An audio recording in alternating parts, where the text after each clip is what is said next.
Yes. Hey, this is Riggs from Scum of the Earth, and you're listening to the Brutally Delicious podcast.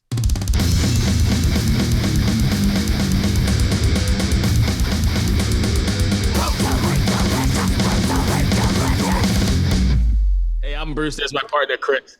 Hey, man, how you doing? Good. Where are you located? I'm in Branson, Missouri. Oh, so it's about 1.5 million degrees there? Yep. Wow. I know. I'm in Virginia. Chris is in Northern Virginia, and it's hot here, but I know you guys are like landlocked and stuck in the middle of all that, right? Oh, yeah. Yeah, tomorrow here it's supposed to be 97 before humidity.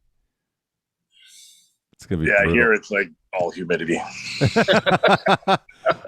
You'll have to forgive me. I don't even really know where Missouri is. Somewhere in the middle, right? Yeah, you go down to the Gulf, and you got Louisiana, Arkansas, then Missouri above that. Okay, cool. I'm from Canada. I live in North Virginia, but I'm not familiar with every state and its location yet. I'm working on it slowly. That's basic fucking geography, dude. There's 50 of them, man. How am I supposed to remember? Anyway, thanks for taking the time. Chris, you want to lead us off? Well, the first thing I noticed right away when I was listening to, forgive me if I pronounced this wrong, Ziggurats of Mesopotamia. How do I say that? Mesopotamia. When I was listening to that, it's such a signature sound. Like, it has this sound that's instantly recognizable. And it's not something that I really realized before, but I know you said you're in Missouri, but it makes me instantly think of New York metal, where it's like that combination of metal, groove, art, and like almost industrial. Is that something that's intentional, or is that just something that you guys are doing organically, for lack of a better term? Yeah, it's just more organic. I mean, the industrial stuff came about because of where I live at. When I was a kid, I couldn't find anybody to play music with. So I'd use a lot of drum loops and samples and just, stuff I'd sample off the TV or radio. Yeah. And then even fast forward to today. Oh, come on. I was getting a phone call and it screwed up. And then, fast forward to today, and it's almost the same thing where I'm still doing a lot of stuff by myself. And, like just over the years from when I was a kid, I just always kind of built up all the gear I needed for, Pro Tools or, whatever's before Pro Tools, Studio Vision. And oh my God. If you remember that way back in the day. You're bringing me back, dude. the Mac Classics and the Studio Vision. Yeah. And then, I don't know, that's just how I learned how to do it. So that's how I still do it. And I guess it just has that sound. Yeah, and it's funny because it reminds me of New York. I don't even know why it reminds me of New York. Like before we got on, I was like, they're certainly from New York. And I was like, then you're like Missouri. I'm like, oh no. My whole like thought process about this interview is just out the window now. So yeah, and I was born and raised in Arkansas. Oh wow. That's where I grew up, out in a little small town of about 3,000 people out in the farm. None of this really strikes me as being metal. Not at all. How did metal enter your life? I think because when I was a kid, I started messing around with the guitar and I was about 8 years old, and I grew up with my grandparents, and my uncle lived there. He's about 10 years older than me. So he was a teenager, and he was listening to Frank Zappa, the Bee Gees, Alice Cooper, Casey and the Sunshine Band, stuff like that. Yeah. So that's the first stuff I ever started listening to, and was, trying to figure out how do you make this guitar sound like that. I didn't know how to get distortion. So I turned the amp up all the way, little tiny amp, the size of your hand. And it still just sounded bad. Yeah. And then years later, when I got to a music store and got a my grandparents got me a distortion box, and I was like, oh yeah, this is, and I just started banging on it, just. What was the distortion box, if you don't mind me asking? It was a Big Muff. Yeah. Oh, nice. Nice. I remember those. It was about as big as the amp. And, Yeah. the amp just had one knob just on, and then it went up to 10. And that was it. So what did you do? Turn it on, crank it to 10, crank the Big Muff to 10 and turn it on? Yeah. And then, it feeds back the whole time. So you got to keep chugging away at it to keep the feedback at bay. Yeah. And then it's like years later, I don't remember how I did this. I was at some my grandparents took me to this record store, and I was asking the people there, and that's probably like 14, 13, probably around 13. And I was asking the person at the counter, I'm like, where do you even get all these, albums at? And they gave me a catalog called Pandora. Oh, cool. And that's where that record shop ordered all their music from. And it's just thousands of just little tiny writing, just tiny print of all these bands. And so I just started at A, and I was looking for anything cool sounding. So that's how I ended up with, Metallica, Kill 'Em All, anything that Kill 'Em All, Welcome to Hell. Yeah. Right. Slayer. Yeah, it's funny. Because Arkansas is considered, I don't know if it was at the time, but it's like the Bible Belt. So it's almost feels like a rebellion, like I'm going to order all these records about death and Slayer and hell, yeah. Not really. I was just pretty unsupervised when I was growing up, And so I just have my grandparents like, hey, will you, order this? And they're like, sure. And they just write a check, and I put it in the envelope and mail it off. So and cool. then I got all kinds of just anything that it was like Wasp, Fuck Like a Beast, and great record. And this Overkill that was just Fuck Off, and it showed up and it just had like a middle finger on the cover. I'm like, oh yeah. And then then bands like Pile Driver and anything that just sounded interesting. And I got a bunch of clunkers in there. But you couldn't see the album covers. You could only see the name of the band and the title of the album. And so the ones that I really liked were like the Venom, Welcome to Hell. Right. The Metallica, Ride the Lightning, and eventually Slayer, Hell Awaits. And I just kind of got focused on those three. So that was pre the internet then. So you just had to take a gamble, right? So you're using your paper out money, and you don't know what it's going to sound like because you don't get the teaser, right? Yeah. Kind of jump in by looks. Yeah.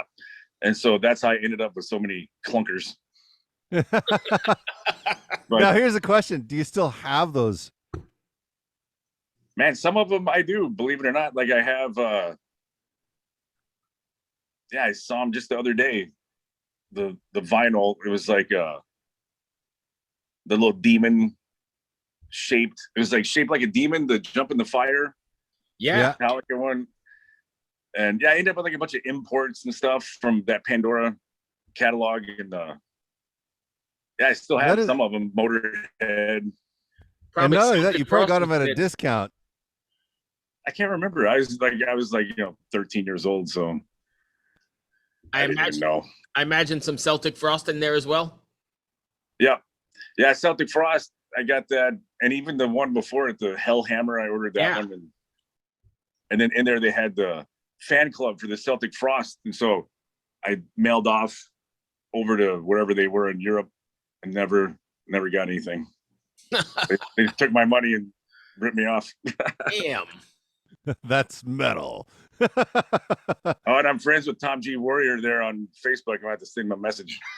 Hey, man, where's my $5? Yeah. With the $5, right? He'll be like, oh, it got lost in the mail. Here's your card. So listening to the record and reading the press bio, you guys have a whole theme going on. Are you writing the story before you're writing the lyrics, or are you kind of, it's all about like ancient aliens and that sort of thing, right? Yeah. Back, I don't know, it was like 1991, 92, somewhere around there.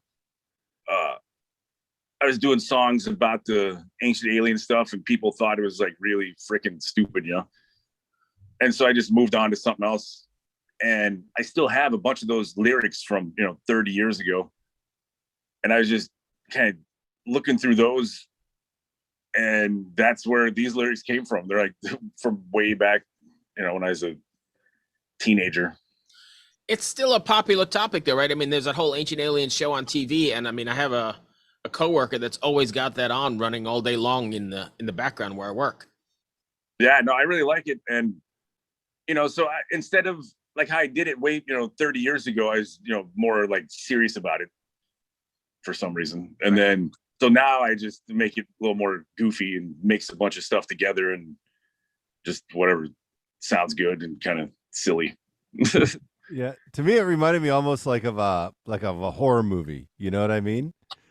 And I was wondering, do you guys have plans on making any like videos besides where people are getting hunted by aliens from Mars? Oh, I mean, I'm just all over the map. The guy that made the Dance Motherfucker video and the Bigfoot and the Armies of Pumapunku video, he had an idea. He's like all about the 1980s. And he wanted to make a video where every scene is just like the, cliche scene from cheap 1980s horror movies. That would be awesome. And so the whole video would just be that. And I thought it'd be pretty funny and, get a bunch of our friends in on it. And sort of like a Blair Witch thing. Kind of, but you'd have like the girl twisting her ankle, falling down in the woods, the camera on the board, like Evil Dead, just all the not able to start the car. Yeah. I can't get the door open. just all that. So there's so many of them that we could probably just string those all together and not even have any, live performance, because we keep coming up with more and more every day. Like, oh, what if it's like, somebody's running and, some chick's running and grabbing a hold of the wall and turning and looking and running a little bit and grabbing a hold of the wall and looking, and the dude keeps getting closer and closer, and that yeah, that one, let's throw that in there. And then we have so many that probably too many. And then I know somebody that looks like a young Bruce Campbell, and even kind of sounds like him a little bit. So we're thinking dress him up like Bruce Campbell from Evil Dead, and so and we I loved 80s horror movies, man. Oh, yeah. I was like, in the 80s, I was like, not even a teenager, but it was like, I can't wait to watch A Nightmare on Elm Street. It was so rebellious. What was your favorite 80s horror movie? Man, I really don't have a favorite one. There's lots of them, from like Motel Hell, Evil Dead. So the one that stands out for me is Outer Space. Yeah, so one that stands out for me. Remember Fright Night? Yeah, that was one that I really liked. Or the original Salem's Lot. Oh yeah, I saw that when I was a kid. Yeah, and that may be late 70s even. I don't even know when that was, but that was one that stands out as well. Yeah, I saw that one in the theater, and like the one that I can't. The only thing I can remember about the movie, even right now, is the kid floating outside the window. Yes, that's exactly the picture I got in my head right now. Right. And that's what always stuck with me from when I was a little kid. I'm like, trying to go to bed and looking at my window, like, is there somebody floating out there? The one I loved was Tales from the Crypt. Yes. There was one where these people go like floating on this thing, and then all these dead people come up from the water. And every time I'm on a floaty, I think of that movie. I don't know why. Nice. I'm like, is there going to be dead kids coming up to kill us?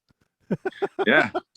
And then back then, there's so many cool shows on TV, even though there was like, 3 channels you had to choose from. But, they had Tales from the Crypt and the Friday Nightmares and the old Universal horror movies.